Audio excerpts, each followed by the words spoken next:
Howdy, everybody. Gary T here with something fun today. We're going to look at two guitars that look very similar and, other than being tuned a little bit different, sound very similar. The biggest difference between these two guitars is about $12,000.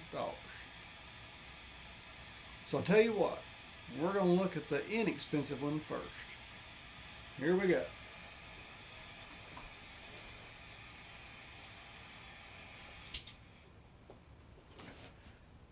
If you're watching this, you're a Van Halen fan. And you recognize this guitar very much as probably one of the most iconic guitars in the 70s, into the 80s. Van Halen kind of saved us from disco. And, you know, Eddie Van Halen's standing there going, "Ah!" On the album cover was like, "Here we come." So this guitar right here, for many of us guitar players, saved us, made a big change in how we played, what we played, where we played, what we played about, all kinds of things. But what we're looking at is two guitars here. What I've got in my hands right here is the Edward Van Halen Stripe Series guitar, which I've had since right after it came out. This one's got a real low serial number, all that good stuff. But anyway, when I got this, I was pleasantly surprised at how well they did with this guitar for the amount of money it was, because it was less than $1,000. The only upgrade that I did to this guitar was I put a big block Floyd Rose on it. Other than that, the guitar is painted all over with a very close replica of the original. Headstock shape, since Fender owns them. Of course, you've got this, which is not historically correct, but that's another story. Neck, at the time, I thought felt really good. You know, it's a very light satin finished neck. It's a basswood body, which makes it light. It's probably a 6.5, 7 pound guitar. It's got the, I believe, a Wolfgang pickup in it, it gives you a very close to, if you want to call it, the Brown sound. I'm playing through a 50-watt Soldano head, actually on a clean channel, through a Marshall with 25-watt greenbacks, and I've got a Friedman BEOD to get that kind of sound. So for Van Halen fans, you know, I think I paid about $800 for this, something like that, way back when. This is actually a very nice guitar. Negatives: bad fret job. You can feel the sharpness of the frets on the side of the neck. The neck, it's a nice neck, but it's more like a Wolfgang neck. The body, it's a basswood body. Inexpensive wood. You can make a bunch of these quick and sell them, and they still sound pretty good. Changed out the Floyd Rose. Number one, tuning stability with the Edward Van Halen Floyd Rose. I did not like the detuna. I don't use it that much, so got rid of it. But all right, let's take a look at something different.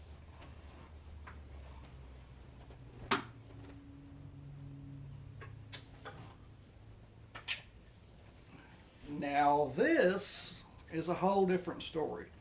This right here is a 1 of 30 in the whole world exact replica of Edward Van Halen's guitar after he would have played it for a year. This would have been at the end of the first tour.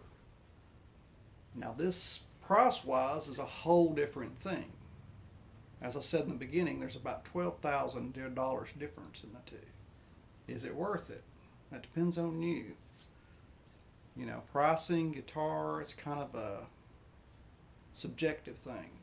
For me, I was happy with that one, but when I had a chance and I had the money, this was available, I bought it. What's the biggest difference? This is an exact replica.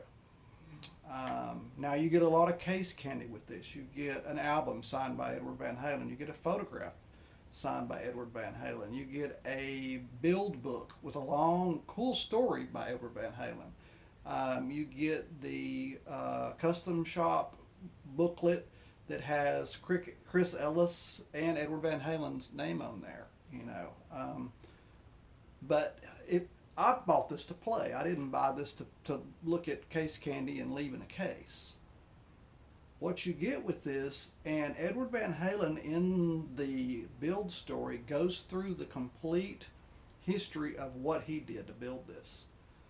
This is a ash body, which was what he had. It's got a 1958 Fender tremolo system on it. It's got a brass nut. It's got the old 70s headstock. The neck shape is extremely wonderful and different. It's very wide, very shallow, very wide, I guess a U. What Eddie said was the neck he got was so big it was like a baseball bat, you know. And he sanded it down until it fit his hand right. And one of the first things I noticed when I got this thing out and started playing it was, wow, that is one of the coolest necks I've ever put my hands on. It's got a Frankenstein pickup in it, but I think it's a little bit special.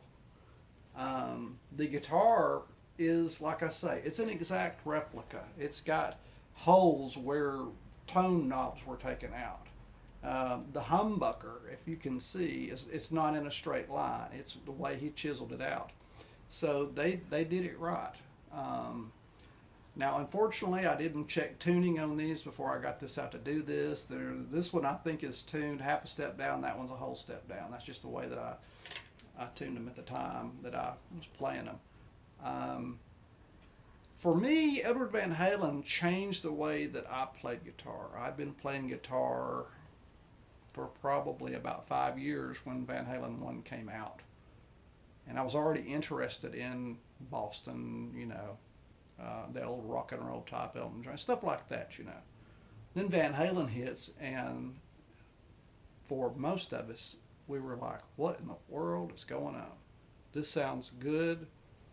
I have no idea how he's doing it. The tone was different. Everything was different. So for me, at my age, this was one of those golden opportunities, and I took advantage of the situation and I bought the thing. Is it that much different than the Stripe series? Yeah, it's a whole lot different from the Stripe series. I think it plays better, it sounds better. Everything on it, this was taped off and painted.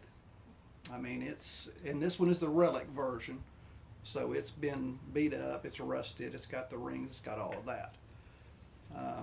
Now, comments wise, I'm probably going to get all kinds of comments, and I like all kinds of comments, but the question that I would probably ask you was, if money was not a big deal and you had the choice, which one would you buy? And like I